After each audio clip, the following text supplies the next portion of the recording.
तुम समझते क्या हो अपने आप को? इसको देखें, ये कितना इम्प्रेस है, जो एक नॉन गद्दार है इस मुल्क का, शेख मुजीबुर रहमान, उसकी अफकार से कितना मुतासिर है, बार बार उसको कोट करता है, उसकी मिसालें देता है। और यार तुम्हें क्या ऑब्सेशन है फौज के साथ? तुम्हारी सुई क्यों इस फौज में फंसी हुई है? क्योंकि तुम्हारा पूरा बयानिया इस फौज के ऊपर है। हम बार बार तुम्हें कह रहे हैं कि हमें अपनी सियासत से दूर रखो, और उसकी फ्रस्ट्रेशन इस हद तक बढ़ चुकी है कि वो समझता है कि मैं नहीं तो कुछ भी नहीं। That person and the narrative that he is pushing, it has become a national security threat. भेजो अपनी औलाद को इस फौज में, उनको तो तुमने बाहर रखा हुआ है, भेजो इस फौज में और खड़ा करो ख्वारिज के आगे, खड़ा करो हिंदुस्तान के आगे जिनकी तुम सहूलतकारी कर रहे हो। We are not going anywhere, क्योंकि हम हक पर हैं और हक पर ही रहेंगे। एक शख्स मुसलसल रियासती इदारों खुसूसन पाकिस्तान की फ़ौज के खिलाफ इश्तियाल अंगेज़ बयानिया बनाकर दुश्मन क़ुव्वतों के मफाद में प्रोपेगेंडा चला रहा है। इसकी गुफ्तगू में फ्रस्ट्रेशन, इश्तियाल और ज़ाती नफ़रत वाज़ेह है, जो इसके ज़हनी रवैये और गैर ज़िम्मेदाराना सियासत को ज़ाहिर करती है।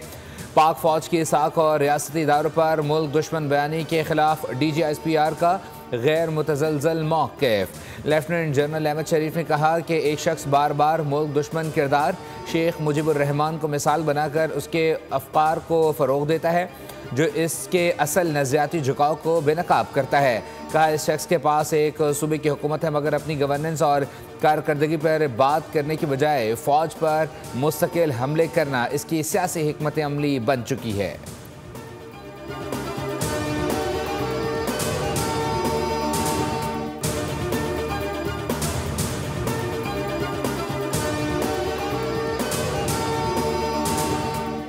वाली कैंपेन से इस बात के खदशात बढ़ रहे हैं कि पाकिस्तान के सियासी मामलात में कहीं गैर मुल्की मदाखलत के कोई निशानात मौजूद ना हो। बहुत बदकिस्मती के साथ, अफसोस के साथ ये कहना पड़ता है कि PTI तहरीक इंसाफ और उनके सरबराह और उनके लोग इस कौमी फौज को और उसके लीडर को, उसको पूरी दुनिया भर में मलाइन कर रहे हैं। MKM क़यादत का सियासी बहरान, कौमी वहदत और अफवाज पाकिस्तान पर वाज़ेह मौक़िफ़। सरबराह खालिद मकबूल सिद्दीकी ने कहा कि मुल्क एक दहाई से सियासी बहरान का शिकार है। 2018 के इलेक्शन में कराची से MKM की नशिस्तें छीनी गई। मुस्तफ़ा कमाल की PTI की अफवाज पाकिस्तान के खिलाफ मुहिम की मजम्मत, बोले फ़ौज किसी की पार्टी नहीं मुल्क की है। पाकिस्तान की मुसल्लह अफवाज ने खित्ते में भारत की बालादस्ती का ख्वाब चकनाचूर किया। कौम और फ़ौज के दरमियान कोई दरार नहीं डाली जा सकती।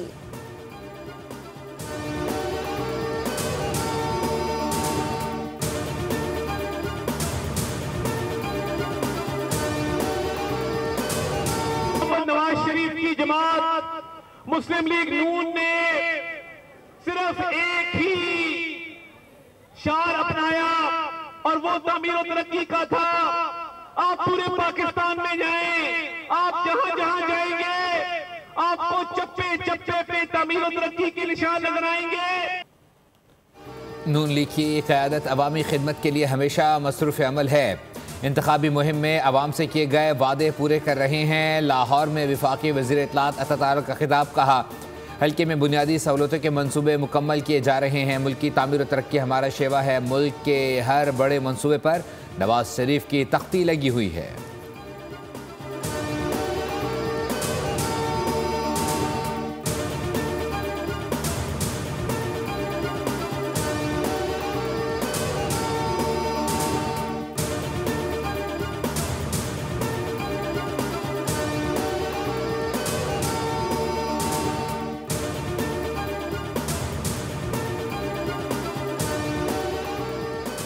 हौसलों कुर्बानियों की दास्तानें इनको भी सुनाएं जो कहते हैं खान नहीं तो पाकिस्तान नहीं। इस पाकिस्तान के लिए आग और खून का दरिया अबूर करना पड़ा था।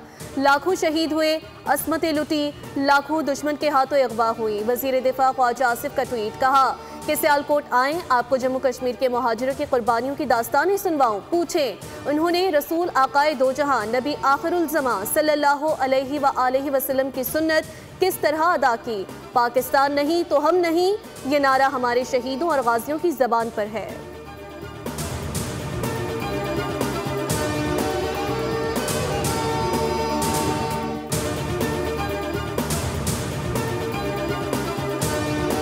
वफाकी हुकूमत का सियासी अफरा तफरी फैलाने वाले अनासर के गिर्द घेरा तंग। तहरीक इंसाफ के अहम रहनुमाओं के बैरून मुल्क जाने पर पाबंदी।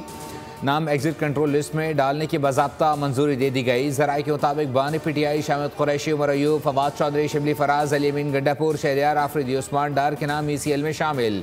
शेर मज़ारी, जरताज गोल, मुसरत चीमा और कवल शोज़ेब, शेख रशीद, शेख राशिद, मेजर रिटायर्ड ताहिर सादिक, राजा बशारत और वासिक क़यूम अब्बासी समेत दीगर शख्सियात के भी बाहर जाने पर पाबंदी होगी। महकमा दाखिला पंजाब ने फहरिस्त वफाकी हुकूमत को भिजवाई थी।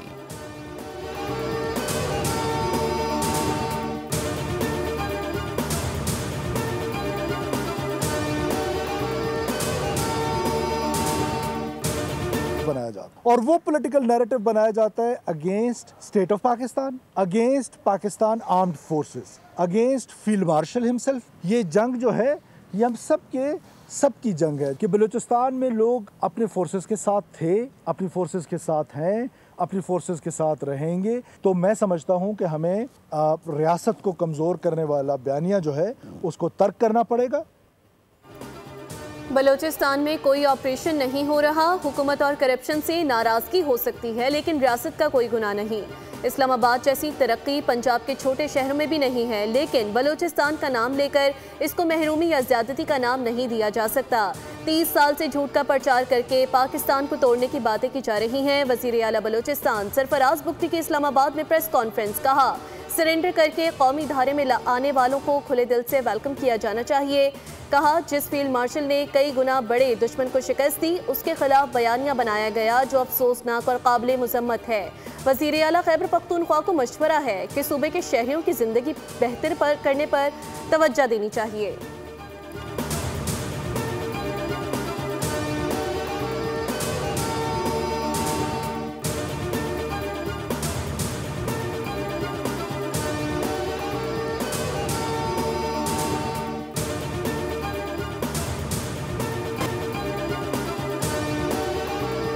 पाकिस्तान के लिए IMF से $1.2 अरब की मंजूरी मुतवक्की। पाकिस्तान के लिए IMF के एग्जीक्यूटिव बोर्ड का इजलास 8 दिसंबर को मुतवक्की है जिसमें स्टाफ लेवल मुआहदे का जायजा लिया जाएगा। पाकिस्तान ने ये 37 माह के कर्ज प्रोग्राम सितंबर 2024 में हासिल किया था जिसके तहत पहली किस्त सितंबर 2024 और दूसरी किस्त मई 2025 में मौसूल हो चुकी है।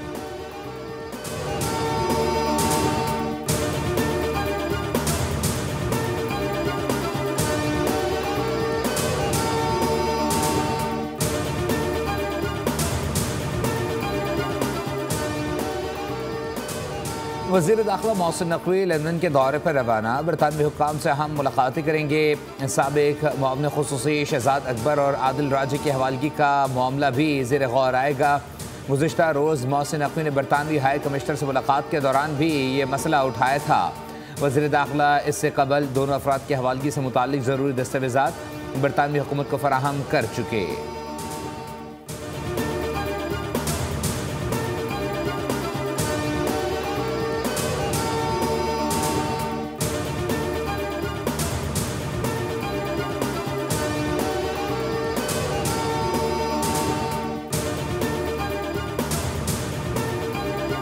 के अहकामात पर हुकूमत सिंध के तमाम वजीर हर जिले में जाएंगे और आपके वो मसाइल हल होना चाहिए वो हल करेंगे। कायदे अवाम शहीद जुल्फ़िकार अली भुट्टो साहब की थी जिसमें वो कहते थे कि ताकत का सरचश्मा सिर्फ अवाम है और वो अवाम ही है जो अपने मुंतखब नुमाइंदों को वोट के जरिए मुंतखब करते हैं। वज़ीर इत्तलात सिंध शर्जील मेमन का अवामी मसाइल उनकी दहलीज पर हल करने का अज़म। टंडोला यार में खिताब के दौरान कहा सिंध की तरक्की के लिए नुमाया इक़दाम किए गए हैं और पीपल्स पार्टी सिंध भर में अवामी फलाह के काम कर रही है। 1 माह में टंडोला यार से हैदराबाद तक पीपल्स बस सर्विस शुरू होगी। दुनिया भर में सबसे महंगा इलाज NICVD से अब मुफ्त हासिल किया जा सकता है जबकि गंदम काश्तकारों को बेनज़ीर हारी कार्ड के जरिए रकम फराहम की जा रही है।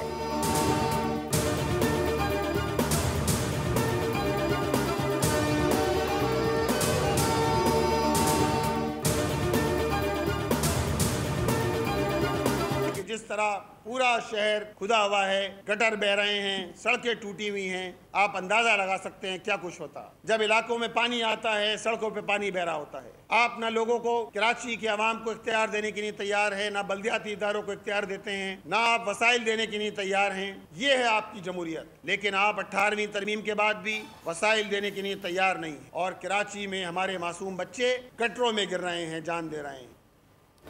कराची में 24 घंटे टैंकर चल रहे हैं। सबसे ज़्यादा बड़े हादसा टैंकर से ही होते हैं। शहर के 50% इलाके में आज भी पानी नहीं आता, सड़कें मौजूद नहीं, बच्चे गटरों में गिरकर जाम बहक हो रहे हैं। ऐसे में शहर वालों पर टैक्सेस की भरमार है कि इलेक्ट्रिक के बिलों में भी टैक्सेस लगाए गए हैं।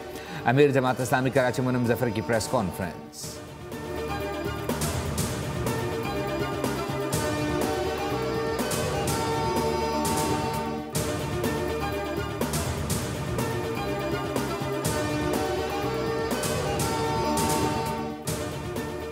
बाइडन दौर में अमेरिका गए हजारों अफगानों की मुल्क बदरी का इम्कान। नेशनल गार्ड पर अफगान दहशतगर्द हमले के बाद अफगानों के लिए अमेरिका की जमीन तंग हो गई।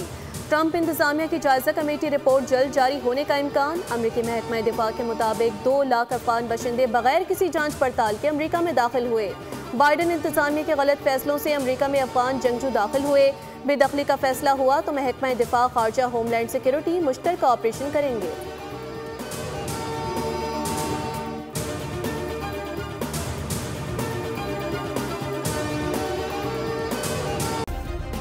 सब्सक्राइब करें और बेल दबाएं ताकि कोई खबर रह न जाए।